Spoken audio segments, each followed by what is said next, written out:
I start my book by saying, if there's many ways to think of, why we make the choices that we make. Okay, or there's many reasons why. And I say, but if we were to peel that onion of possibilities right to its core, I would offer that we would get to the issue of power. Why do we make the choices that we make? Because some way, somehow, it gives us the illusion of power. Well, control. Welcome to the Radical Health Rebel podcast with your host, Lee Brandon. If you enjoy the podcast, please leave a 5-star rating and a warm review. And now, here is Lee, the Radical Health Rebel, with this week's podcast.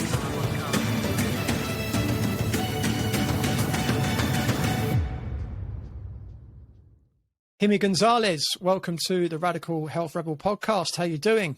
Hey, Lee. Thank you so much for having me. I'm doing great. Thanks. Fantastic. So today's episode is entitled Step Into Your Power. Now today, like many other times in history, we're going through a period of time where many people are only too happy to give their power away. Over the last 2.5 years, we've seen the majority of people, especially in Western societies, completely give away their power to critically think, and instead outsource their critical thinking to people in authority, give away their power to decide when and where they can go, what they can and can't wear, and possibly, and most importantly, giving away their power over their health and their bodily autonomy to authority figures. So it really is timely that I have such an amazing guest on my show today, the Colombian bombshell herself, Ximy Gonzalez. So this discussion is so needed, and I'm so excited to be having this discussion today. But to kick things off, I'd love the Radical Health Rebel audience to get to know you, Ximy. So can you tell us about your upbringing, your background, your professional education, and your career to date? Okay, so I was born and raised in Colombia till I was 7 years old, and then I moved to England for 3 years. Then I went back to Colombia, went to a British school, and then I lived in the States many years. But at a very early age, 8 months old, I was diagnosed with asthma. And I was heavily medicated until I was 18 years old.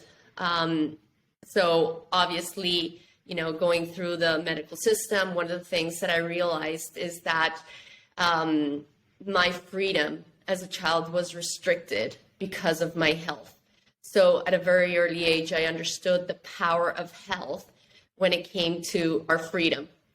And it was just like a gift in disguise. And, I was on the verge of death multiple times. And one of the things that I learned is that when you breathe in, you assert life. When you exhale, you surrender to death, because you don't know if your next breath is going to come in. And that life is what happens between a breath in and a breath out. And, and it just taught me to put things into perspective and to understand that until you learn to stop fearing death, you can't really assert yourself as a living being and really understand what life is and what your freedom is really about and the responsibility that comes with that freedom. So that was a magical gift for me. And so when I was around 18, I decided that I wanted to take my health into my own hands, because I understood that medicating my symptoms, and, I'm grateful for the fact that at the time it was the tools that we had available that kept me alive. But that was just patching the symptom game kind of a thing. It was never going to help me come to resolution. They told me I needed to learn to live with this. And I was like, I don't think so. So I came across a book, and then I decided to go on a vegan diet at that time. And while at that moment, it helped me get rid of the asthma, 8 years later, it completely destroyed my health. Okay, so, but there were so many powerful lessons in that experience, because what I understood was that, we can take our health into our own hands. It's our responsibility. And, by making that initial choice, it did help me overcome the asthma, because the root of it was that I had a negative response to pasteurized dairy. So by removing all animal foods, dairy went out. So I wasn't consuming what was triggering it. So the asthma cleared. But I also thought at that time that it was all animal foods that were bad. So, so I stayed away from everything. And what I started to notice was that my health just went down the drain. But in that process, in those 8 years, I became completely enamored, or I was completely in love with the philosophy. And I became extremely dogmatic. And around that time, when I was about 25 years old, so I went on this vegan diet when I was 18, right? And then when I was around 25, I met Paul Chek, which is, our shared mentor, one of our mentors. And, I went to one of his lectures, and after the lecture, I approached him and I said, I loved your lecture. I just don't agree that we should eat animal foods. And he took a good look at me and he said, well, in my however many years of coaching people, I've worked with a lot of vegans, vegetarians, and they had this. So he goes through this whole laundry list of symptoms. At the time, I was just starting in personal training. I didn't even know what these things were. But at the moment I thought, how dare you, who are you to challenge my, my righteousness, my dogma and all that. And, but it planted some seeds of doubt. And I'm sharing this because this is a huge part of the power section and what inspired me to write this. And, when I was going through a period, I was starting to question. And I started doing a lot of research. It took me about 8 months of research to decide to finally put a piece of meat in my mouth. And yes, it was the animals. Yes, it was the health concern. Yes, it was all of these ideas that I had. But what I realized was really stopping me from doing it was that I had totally given my power away to a dogma, to an ideology. It had become almost like a cult for me. And I wasn't following a vegan diet. I was a vegan. My entire sense of self was attached to eating a certain way. And I became so hateful and angry and towards anybody that ate animals. And, and I was like, okay, this is supposed to be making people more spiritual, but it's making me angry and moody and resentful. And at the same time, it's destroying my health and what's happening here. So it was this whole thing of me being afraid to step into my power and make a decision to potentially save my life because I was so afraid of the backlash from the community that I belong to, the cult. And that experience right there was so powerful because first I realized that ideas can be a dangerous thing.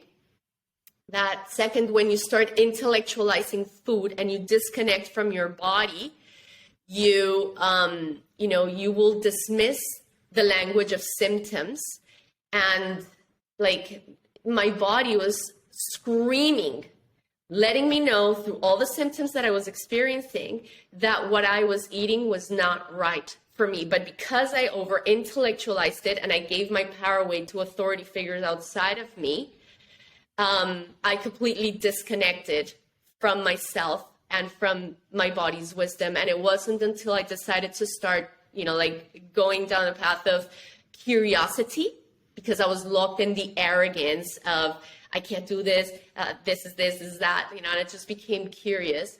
And I remember I put that first piece of meat in my mouth, and it was they had told me that if you do that again, your body's going to react horribly. You're going to get poisoned. You're going to throw up. You're going to, so I was so afraid. And, by the way, I need to say this too. When I cooked that meat, I hadn't cooked meat ever, really. And it was horrible. I made this goulash and it tasted horrible. But for the first time in 8 years, I felt like I had eaten. Because before, every time I ate, I would just feel like my belly was going to explode, but I was never really satisfied. And I had to eat so much food. And here with like a small serving of meat, I was like satisfied. My belly felt flat. Like I was like, what just happened here? And it was that beautiful moment where I was able to understand that the body doesn't lie, and that, you know, I was lying to myself through all of this dogma, and that shaped a huge part of my career. And it helped me understand, you know, like that most people, the way they navigate food, the way they navigate their bodies is completely through intellectualizing and severing from their body's innate intelligence and from their body's wisdom. So, you know, I was in fitness at that part of my career before I had studied mass communications. And then after that, like some time after that, I was able to merge my two careers, mass communications and holistic health. And I worked on television, and I wrote articles for magazines, all mainstream. I owned a gym. I started working with clients, and that came to me for fitness goals. But as we started applying the foundation principles that I learned through the Institute, like they started to go into remission from conditions. So everybody was like, oh, I have a friend that has this and this. Can you work with them? And I'm like, well, I don't know that I can help them, but I mean, I can share with them the same principles that I'm sharing with you. And then remission. So then my practice became more about health. And then I started to understand, okay, first it was understanding exercise, then it was understanding food, then lifestyle, and then the psycho-spiritual component and how it also influences our health. So, I've worked with people from all walks of life to celebrities, people that were sick, etc. And then today I educate holistic health and fitness professionals about how to heal their painful relationship with food and body image. And I've created the 7 Body Basics program and the Bombshell formula, and the power conversation is the foundation and the start to that 7 Body Basics program. So I guess, Lee, that's like my introduction. Fantastic. Perfect. So I'm pretty sure the Radical Health Rebel tribe got a good feel for who you are. So in the context of our discussion on power today, can you define what you mean by power? Yeah, I think that before I even get to that, I would like to give a little bit of context so that this makes more sense, what I'm going to be talking about throughout the conversation, and it will allow me to define power. So as I said, I was working with people from many different walks of life, and you would think that they all had at the root very different issues. But what I started to realize is that, you know, like if they came to me for weight loss or because they were under a lot of stress or because they had a health condition or something, I started to realize there's like this common denominator, but I can't find the language to explain it. And one day I was reading a book called Women Who Run with the Wolves, fantastic book. And I saw 2 words, instinct injury. And at that moment, everything just like made sense to me. This is what I'm seeing in myself, in clients, in family, and in the collective. And so I'd like to give like a little definition of what that instinct injury is. So instinct injury doesn't just refer to our instinct. It's an umbrella term that covers all of our inner guides. So it's our instinct, innate intelligence, intuition, and integrity. And what I realized was that all my clients were walking around with a broken inner compass, meaning they were disconnected from their inner guides. They had learned to give their power away to the people and the things outside of them, and there was no real connection with themselves and within. And so when you are in that state, you know that you can't take care of yourself, that you can't protect yourself. So psycho-spiritually, you regress to an infantilized state, and you start projecting mom and dad onto the institutions outside of you, the people outside of you, to give you guidance and tell you basically what to do, and how to manage your body and how to manage your life, and like everything in life. And so I realized that what I was dealing with in my practice was instinct injured people who could not trust themselves, who could not trust their bodies, who could not trust their inner guidance. And they were regressed to an infantilized state. So with that understanding, now I can start answering what power means to me. So you see, most people think of power and they think of like having like a sense of control. So what the mainstream understanding of power is, to me, is just really control. And that's something that they try to seek from the world outside of themselves. Okay? For me, power is something that is innate, something that no one can give you and no one can take away from you. And, you know, like I start my book by saying, if there's many ways to think of, you know, why we make the choices that we make. Okay, or there's many reasons why. And I say, but if we were to peel that onion of possibilities right to its core, I would offer that we would get to the issue of power. Why do we make the choices that we make? Because some way, somehow, it gives us the illusion of power. Well, control. Okay? And so that, you know, is where most people are lost in sacrificing themselves and their values, because most of the time they don't even know what their values are, so that somebody else can give them the illusion of power, which is really just a form of control. And, you know, control is just an illusion.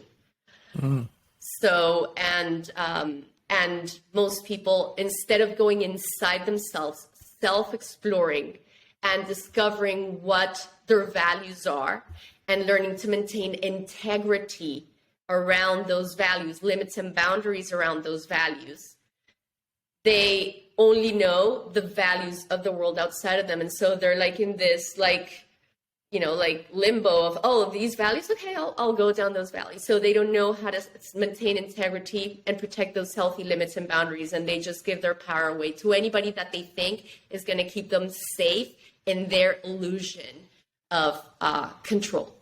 So, yeah, so power is something that comes from within. No one can give it to you. No one can take it away from you. It's inherent, and it's your birthright. Gotcha.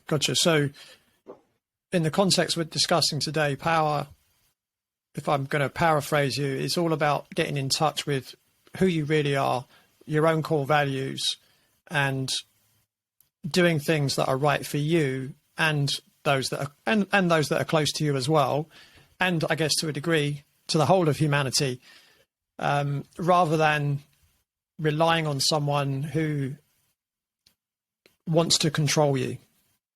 Or that you want to control. Yes, and I'll get into that in a minute. But that's, I think, a really good way to define it, Lee. And I think that I want to bring something else into that. And I want to bring the word respect in, because for me, power really comes from when you learn to respect yourself. And to the degree that you respect yourself, you respect others. So, you know, it's like all we have been taught in this world is to dishonor, to disrespect ourselves. And in the process of doing so, we disrespect, you know, like others, we disrespect the environment, we disrespect everything that's around us. You know, we're broken. But when you go inside yourself, when you self-discover, and when you make choices based on the energy of self-respect, you're talking about a completely different like vibration. Like even if we talk about love, like, oh, I want to love myself. Yeah, so I've worked really hard today, so I'm just going to go and love myself by eating these chocolates that I know bloat me, make me gassy, and make me feel horrible. Okay, yeah, I'm going to love myself. Thanks for watching the Radical Health Rebel YouTube channel.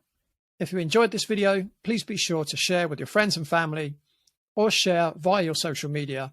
Hit the like button, subscribe to the channel, and hit the bell icon to receive notifications of new video clips from the podcast.